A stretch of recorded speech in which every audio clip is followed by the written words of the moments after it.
Hi, in this Cinema 4D tutorial I'll show you how to create this looping animation of a house flipping with this location marker. I originally created this for an Instagram post a few days ago and I had a lot of interest in how it was built, so this tutorial is a little longer than my usual ones, but I explain step by step the modelling, the animation and then the setup in Octane. Let me know in the comments below if there are any other posts of mine you'd like to see a tutorial on, including any of the letters I produced for 36 days.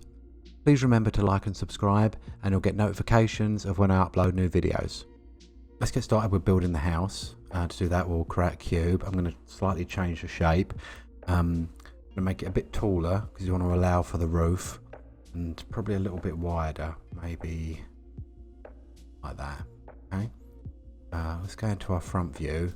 Then we're going to bring the kind of roof pieces in. We're going to create those using another couple of cubes, and we're going to name everything because we're using quite a few bits, so we don't want to lose track. So let's just call this main, call this roof 1. Okay, and this one we're going to make this about a size of I don't know, 35, 5, 250. I'm kind of going off what I did the last time. I'm going to rotate this through about 50 degrees for the pitch of the house. And I'll move this up so this point is on this kind of middle y-axis. Move it to about, I don't know, about there. And then we'll duplicate that, call this 2, and we'll rotate this one through -50. Line that one up. Okay, so this is, see, that's our kind of main shape of the house. Have a look how that looks. Okay, cool. And we're going to use the volume builder to bring all this together. So let's bring in a volume builder and mesher. Print those and let's stick everything in there. We'll take the voxel size down to about 2. And we'll put the smoothing on later. But obviously the first thing you'll see is we've got this this cube sticking through these, so we need to get rid of that. So what we'll do is we'll just duplicate both of these, and I can resize them before we put them in. Just going to kind of scale these up and just use them here. So basically we're going to cut away that part of the cube that we don't need. Just something like that. We'll bring those, actually we'll rename these, so we'll call this cut 1, cut 2. And then bring those in. Now it's about the layering of how we layer this up here. So cut 1 and cut 2, we want to cut those away from the main building first before we have the roof bits kind of being a union. So let's just subtract both of those, and I just need to make those a tiny bit wider. Okay, so then we've got our main kind of shape. Right, now we need to create the doors and the windows. So for the front door, or this door, this is about 80 by, no actually, no, 50 I think I used. So 50 by 80, yeah, by 50. So we've just got this kind of small column, and we'll drag that to the front. I'm going to cut out a hole like that, add that in and subtract that out. Then we want to create some windows. I'm just going to copy this because it's nearly the same size. We want a 50 by 50 by 50 cube, and then on the sides we want to kind of line them up.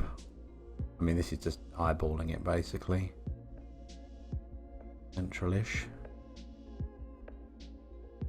These go. Let's call all of these window because I'm not going to refer to them again. Add those in. And again, we're going to subtract those. Okay. So we'll copy those, bring them over to the other side, bring them back in again, and we will subtract both of those. And then to finish off the main part of the model, we'll just add a smooth layer, and We expand this box out a bit.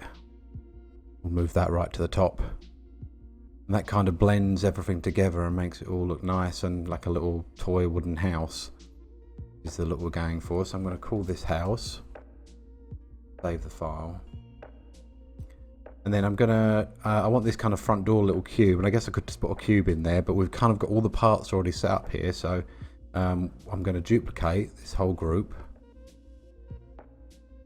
and I'm going to get rid of everything. Press the right key. Get rid of everything apart from the door, the main cube, and then I'm just going to change this subtract to intersect. So now we've got this cute little door sitting there. Okay.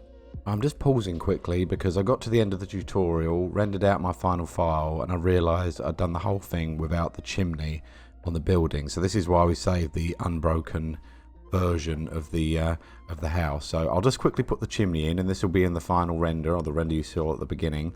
But for the rest of the tutorial, there'll be no chimney, and that's why. Okay, so let's just grab the door, duplicate that, and I'm gonna change the size of this to, actually we'll just leave that 50 by 50 by 100, and I'm just going to position that out there. Let's look on the side view. I'm going to put this in the middle of the building like that. Yeah, I think that's nice.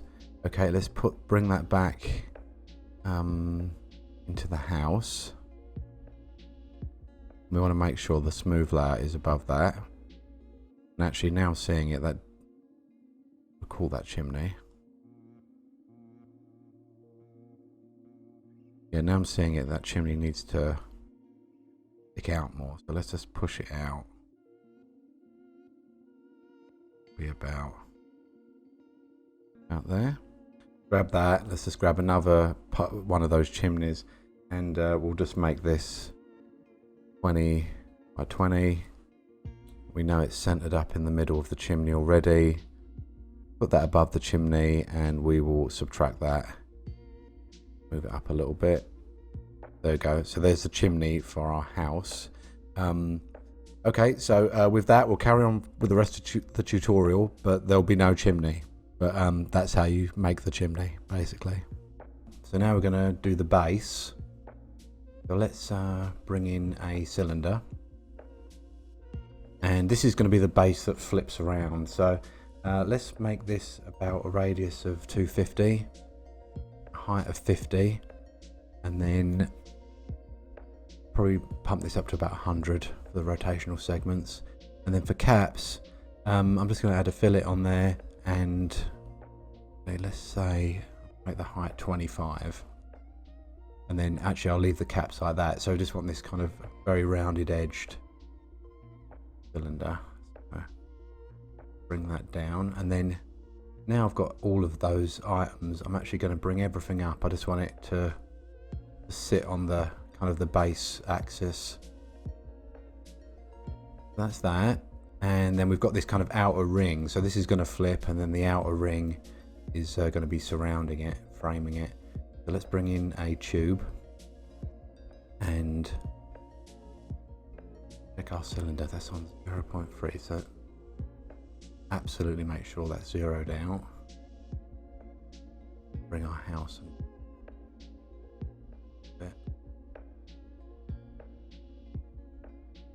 Like that. Okay, so with the cylinder, the tube, I should say, we want our inner radius to be 250, which will match this. Oh, yeah, that was 250. Yeah, and our outer radius, we'll make that something like 350.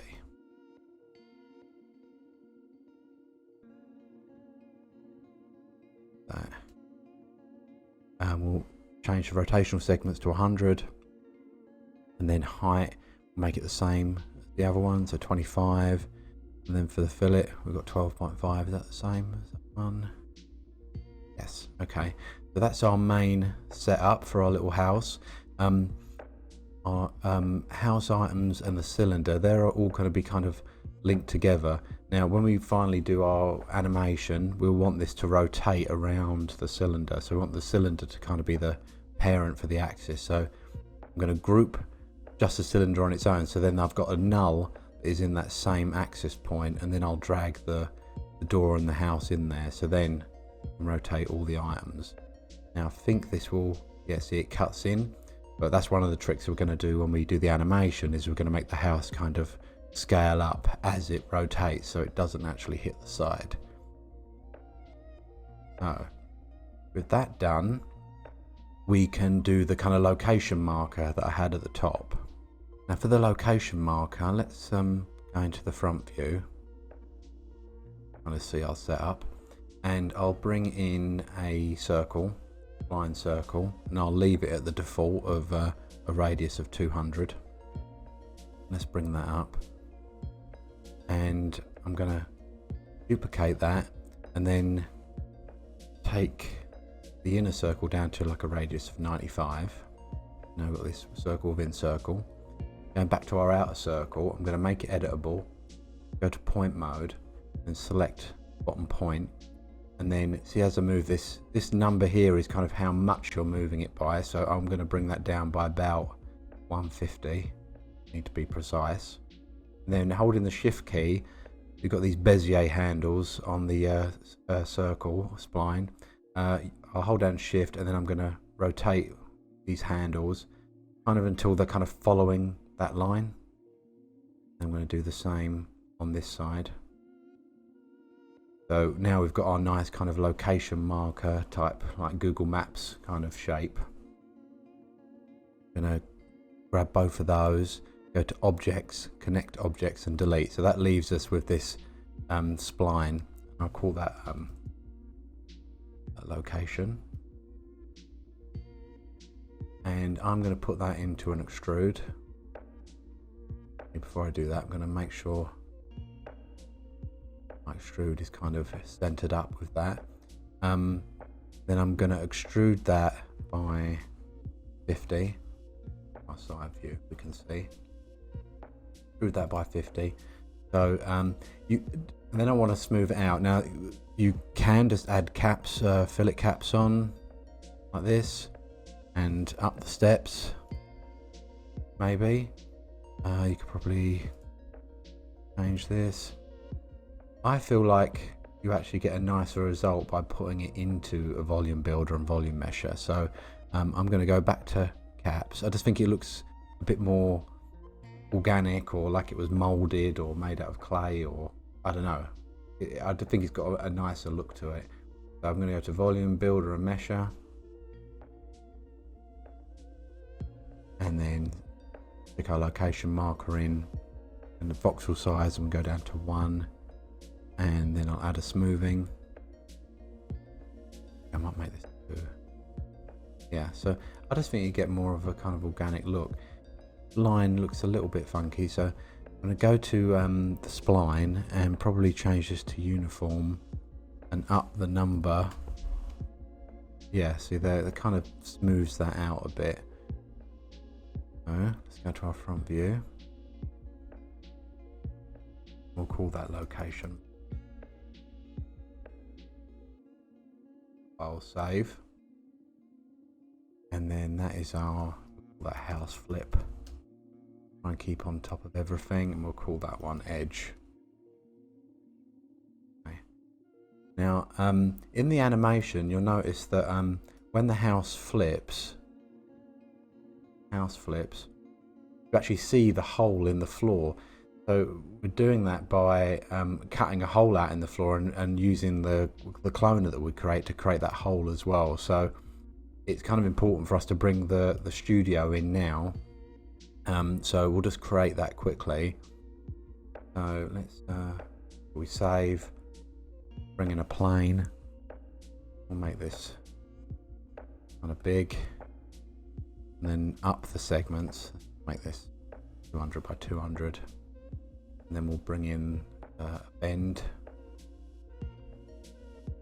make the plane a parent of that, and then we'll do fit to parent, and this will never work first. Well, I keep saying it will never work first time, and then it does, so let's try it. No, that totally didn't. think actually what we need to do is up the amount in this. Fix it, yeah. Okay.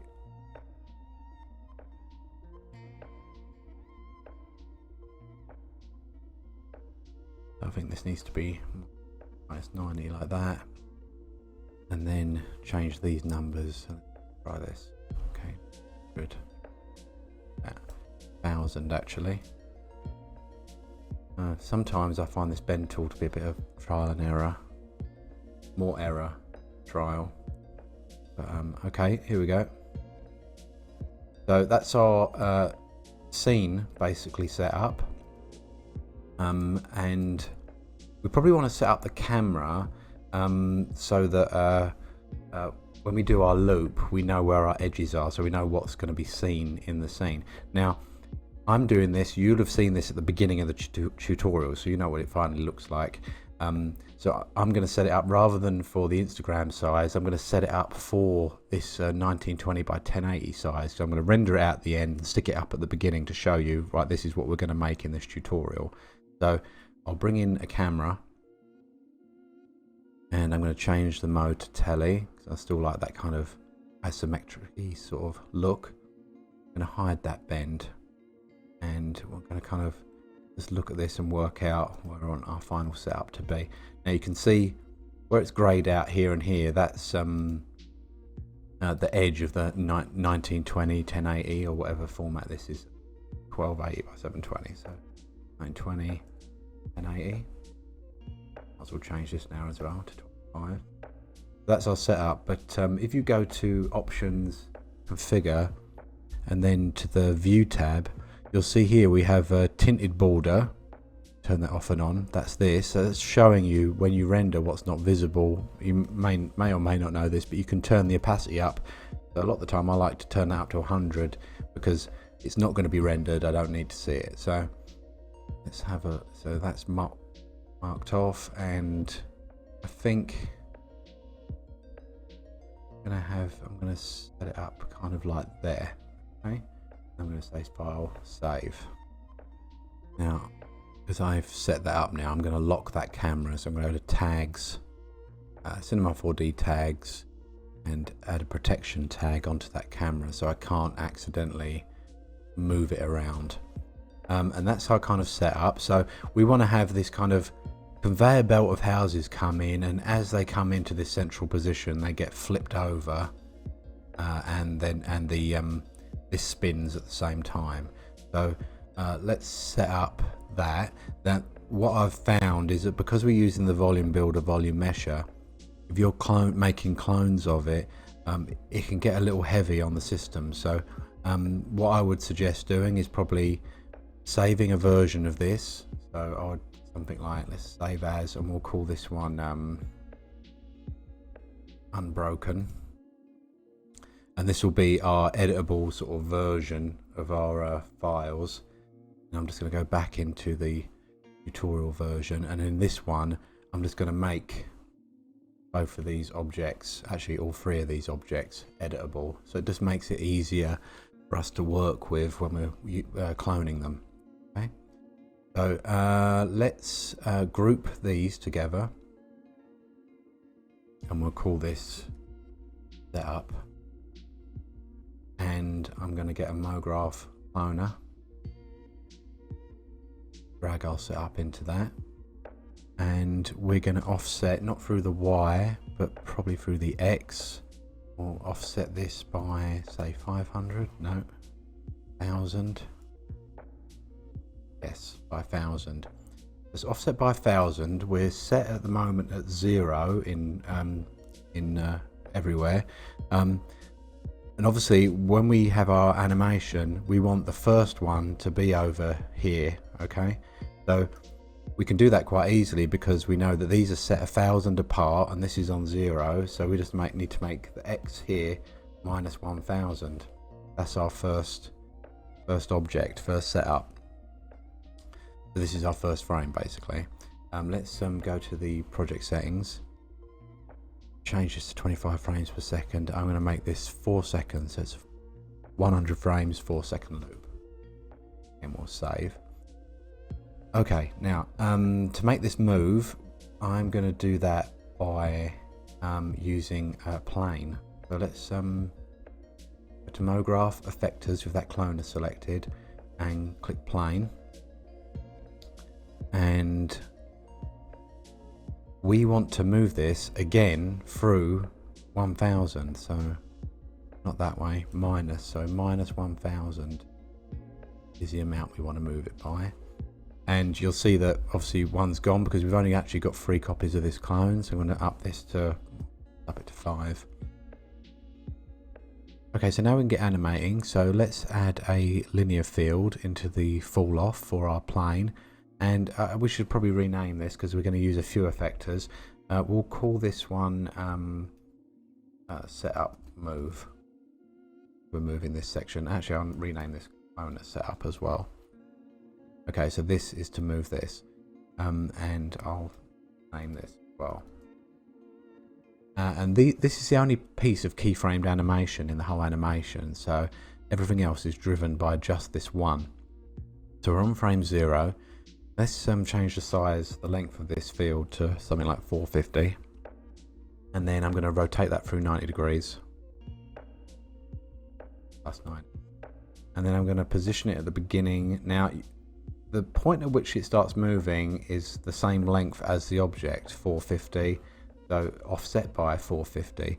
I'm going to offset it a little bit more because I kind of want this to go through with a little bit of speed because I want to get a bit of bounce. I'm going to set that at 550. Oh no. Yeah, 550. Set a keyframe. Then we go to frame 75. And then I'm going to make this like 650. We want a bit of that keyframe. We want a bit of reasonably quick movement as that goes through. Okay, now I just want to make sure it's going quick enough that we get that bounce. Let's do the flipping of the house and then we can adjust the speed. Like I said, everything runs off of just these 2 keyframes, so we can just tweak this down the line. So what we want to do next is actually flip the house, and to be able to control this house flip folder that we created, we're actually going to put that in a MoGraph object. So with options selected, I'm going to go MoGraph cloner, that automatically puts that into a cloner. We're just going to have a cloner of 1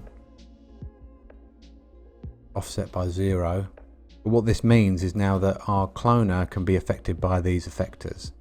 So let's create another effector. So we'll go MoGraph effector plane. So this one we're going to call actually we'll call flip.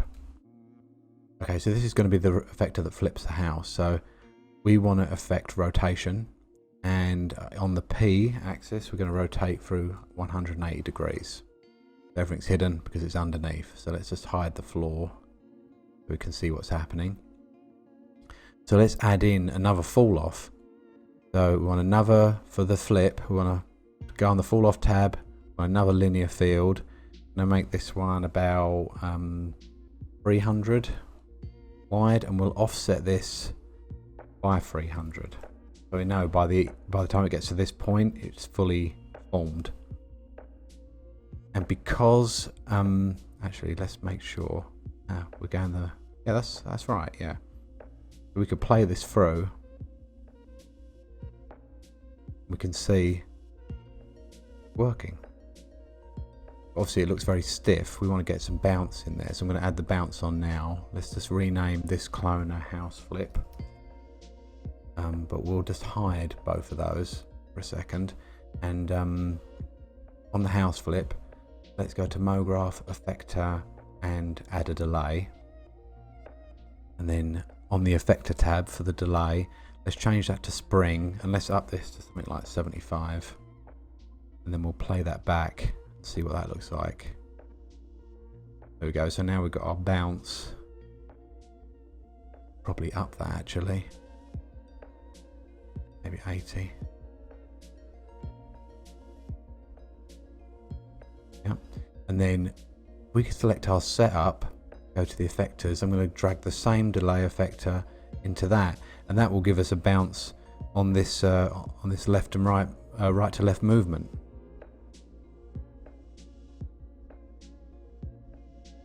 There you go. Now when this moves through, it kind of, the left to right movement, there's a little bit of a jolt as the fall off passes through. So I think to get around that, we want to go to the remapping for that fall off, and under this contour tab, let's change that to curve.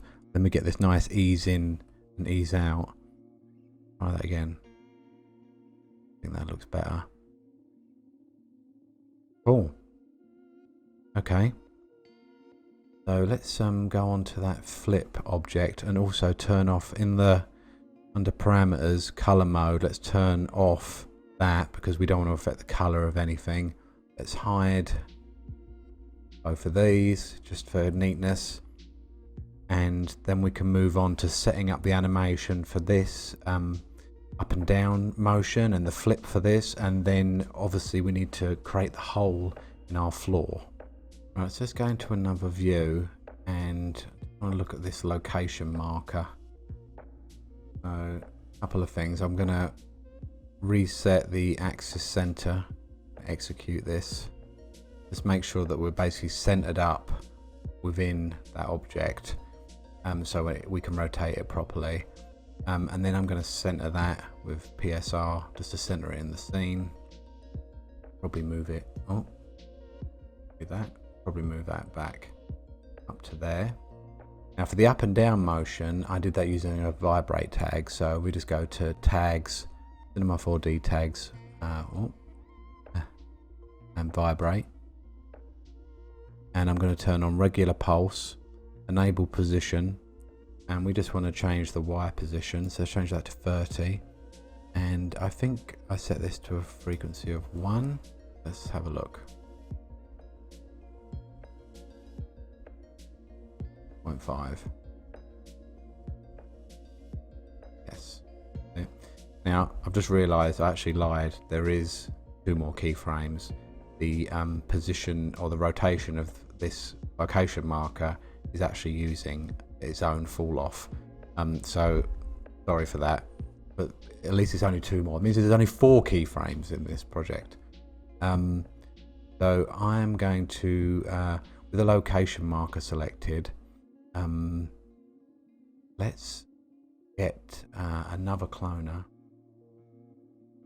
I'll do this the other way. We can just get it from the menu, get the cloner. I'm just going to put it underneath the location marker and change the position, scale and rotation, just so we make sure it's all centered out. Then put the location marker within that cloner, and then under object, again change the count to 1 and this to 0. So we've just got our back to square one. And actually I've made a mistake. We should probably put this on the cloner rather than on object. Okay, and a bit too close as well, so I'm going to move that up. Yeah, that's nicer. Okay, so then with that cloner, we'll call that one location marker. I'm going to add another plane effector. And this is location rotation. We will change turn position off, and then we just want to maybe rotate it through 180 degrees. So let's up this. Is that the right one? Yep, and then we'll add a fall off linear, small one. Under on the field, under remapping, let's change the curve so we've got that ease out. Let's offset this by, how long is this? Let's just make this 150 just to be clean. That's 150. We're going to offset it by 150, and then I want it to kind of when you're trying to make sure you're getting your keyframes in the right position, it's sometimes better just to turn off the delay effector, because it tries to delay things actually as you're moving forwards and backwards. So turn that off and it'll just keep your animation cleaner, just so you can get your keyframes set up correctly. So let's decide when, maybe here 45, set a keyframe, maybe like frame 60. I want to offset that to -150. We'll see what that looks like. Oh, that doesn't look right at all, does it? Because I didn't set the keyframe. So we want that to be -150. Set keyframe. Maybe a little bit sooner, so maybe like 40 to 55. What that looks like. Yes. Okay, and then on our location marker, go to our effectors, just add that delay effector in again. Turn everything back on. Nice. Let's go to the parameters, and under parameter color, let's turn that off because it's distracting. So there we've got everything animating. Now we just want to cut out those holes in the floor. Okay, so let's file, save. Let's turn the plane back on for our floor and just make sure we're happy with the position of that floor. Back. Bring it back a little bit. And I think I just noticed that the house is actually flipping the wrong way. I wanted it to flip from the back to the front, so we can change that easily just by selecting our flip and setting it to -180 instead of 180. So what's that look like? Yes. Oh, and we also need to scale the house so that it doesn't bump into the side. So we need to set that up as well. So let's do the house first. Let's turn off the delay so that's not messing us up, and then we'll go to another view. Okay, let's change this one to perspective. Crowd shading. I mean, you could fix this by making the circle bigger, but you know, that'd be too easy. So let's there's our setup, there's our house flip. Now, maybe, just thinking how to do this, probably put these two into an object. So let's turn off these two cloners just so we go back to our original. And I'm going to, you know what, I think we can just do it just by applying another effector to this flip here, because I don't think we need to actually scale it that much. So let's add another effector to the house flip plane, and we'll call this house squash, and we'll need to make sure, have a look, yeah, that's in there. I want to put this at the beginning, and on this one we're going to turn the position off and turn scale on, and then for the Y scale we'll make this something like points. No. -0.1. Let's yeah, and then we need to add our fall off. Obviously we've just made it smaller, so we can use the same fall off that we've used before. So we should be able to just get our flip, this linear field we use for the flip, that same field, as it's flipping we can make it unscale. So we go to house squash for the fall off, let's drag in that same linear field. So now as it's rotating it'll be getting larger. So let's have a look. Oh, so it's just clipping. So go to house squash, change that to -0.2. Oh. 3. Oh. 4. Okay. Yes. There you go. Let's fix that problem. Turn our delay effector back on. And then, oh, this house squash, we want to turn off the field color as well so we can see what's happening. Nice. Nice. Okay, cool. Right, so now we want to affect this, make this hole in the base basically. So With this setup selected, let's duplicate that, and we'll call this floor. We want to leave the delay and the move on there. We're going to still be doing that. Going to remove everything that's in here, and then just add in a cylinder. Drag that in. You see it's copying what we're doing. Everything's in the same place. Yeah, just set the PSR on that.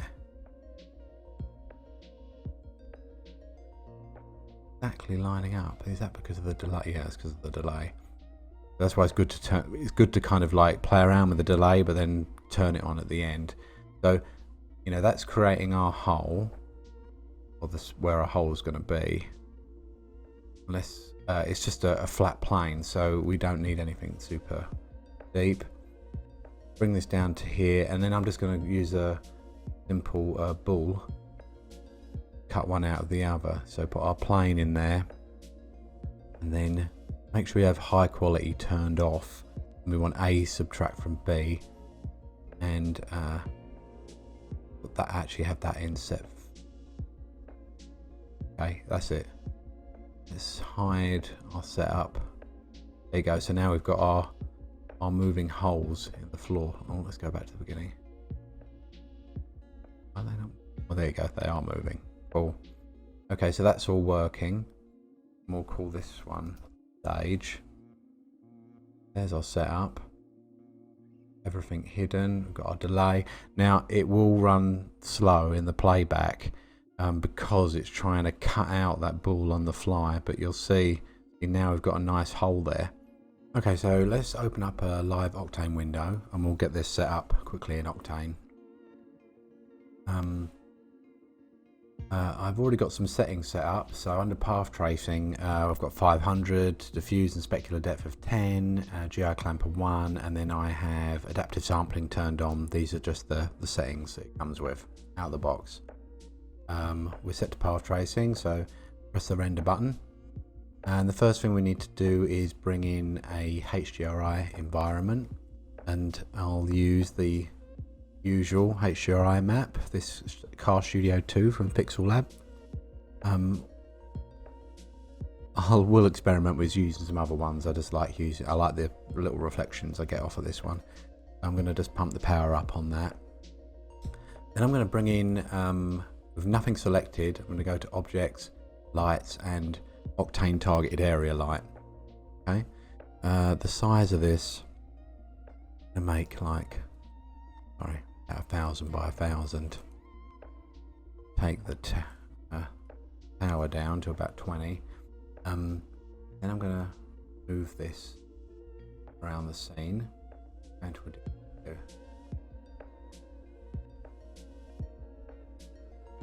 like that. Another one over the other side. I want to overall might set up. I might bring another one in. Actually turn off target so I can just position it, and I'm just going to point it at the background over here. Lighten that background up and then turn that down.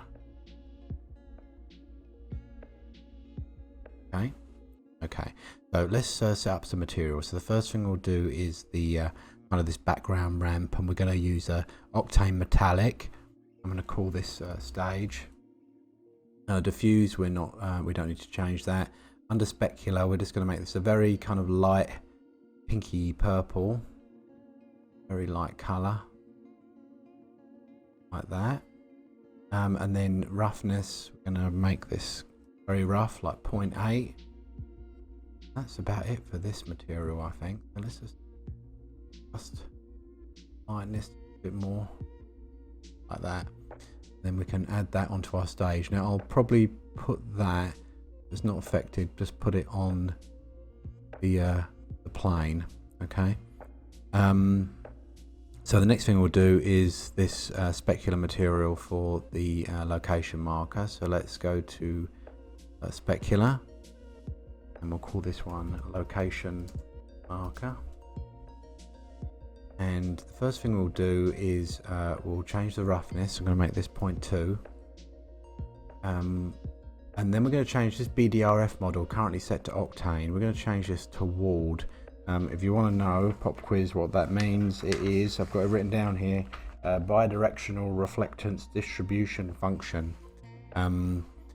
Yeah, I'm not quite sure, but all you need to know is that if you go through these, they've got like, it's different ways of reflecting light basically. So we're going to change it to walled, and under medium, I'm going to put on an absorption, make this something very light, like 0.5, and the absorption color we're going to put in a very light shade of blue, I think. Yeah, and we'll pick a really light blue. Subtle tint or something like that. Let's drag that on our location marker. There's our kind of glass material. Let's save that, and we'll just set this to cubic just so it's neat. And then we'll do this building. So let's create another new material. We'll make an octane glossy. I'll call this building. Got it right. Okay, for the diffuse, I'm going to make this like a kind of a darker purple. Let's have a look here. So something like this. Now, originally when I did this for Instagram, I actually did it red, and then I changed the color in After Effects down the line. So these colors aren't going to exactly match what I did for my Instagram. So this is just a rough approximation. Let's go into the node editor, and then I'm going to add in an image texture, and this is another image I got from the Pixel Lab, just of this wood. So I'm going to pump that into the roughness channel, and we're going to add in a gradient. Actually, I'm going to pump this into there and that into the roughness, and to kind of reverse this, we're going to reverse the gradient on here to kind of pick out the more highlights, see more of it shiny than is dark. And then I'm also going to put that into the bump channel. Then let's add that to the building. Find where it is. House. There it is. Going to make this cubic. Go to 1 so we can see. Let's this is our kind of render region. You can see how that's looking. Super great. So let's actually scale up that noise. Bring that up to like this.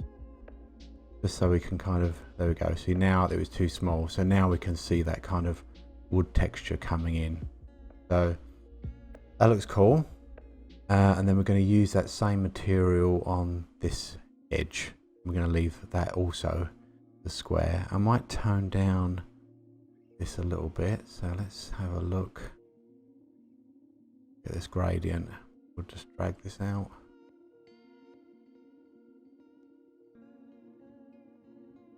There we go.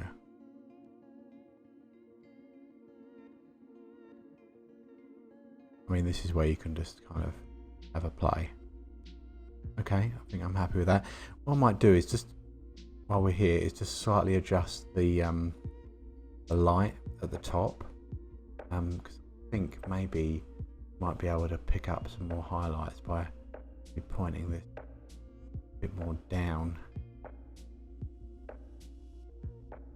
at our building.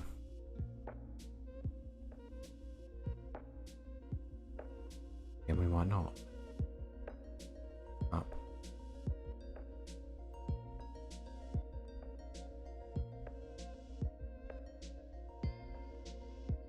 On a bit.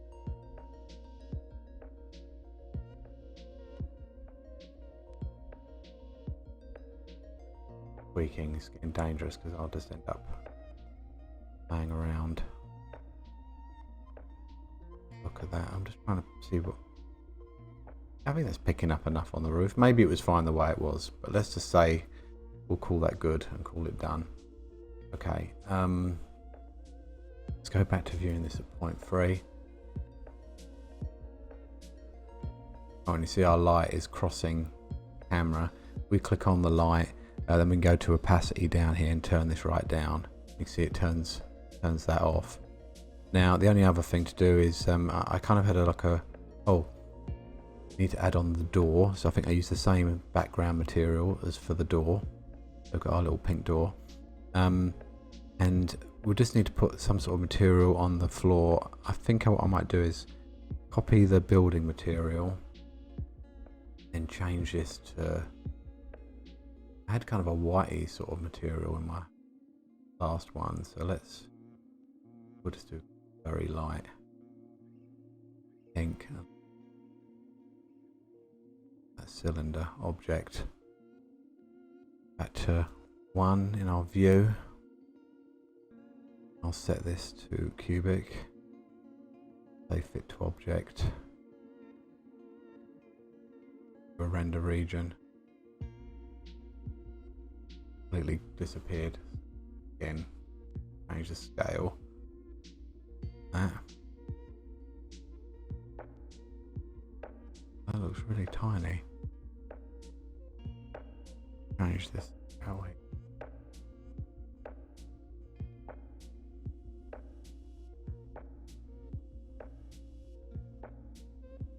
Play with this, hang on.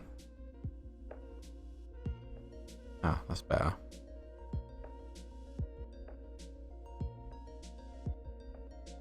Too much now.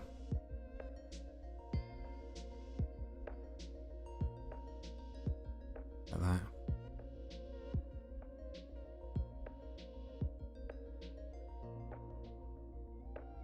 Okay, that's it. I just want it kind of to have a bit of subtle texture. Okay, alright. Well, I think that is basically our materials set up. That's basically our setup for rendering. I've got another tutorial where I talk about how to render and get clean renders in using lower sample amounts. So take a look at that tutorial. That's what I'll probably do now, set this up to render, and I hope you enjoyed this tutorial, and I hope you're all keeping safe and well, and I will be back with another tutorial soon. Alright, I will see you later. Please remember to like and subscribe, and yeah, keep safe. Bye.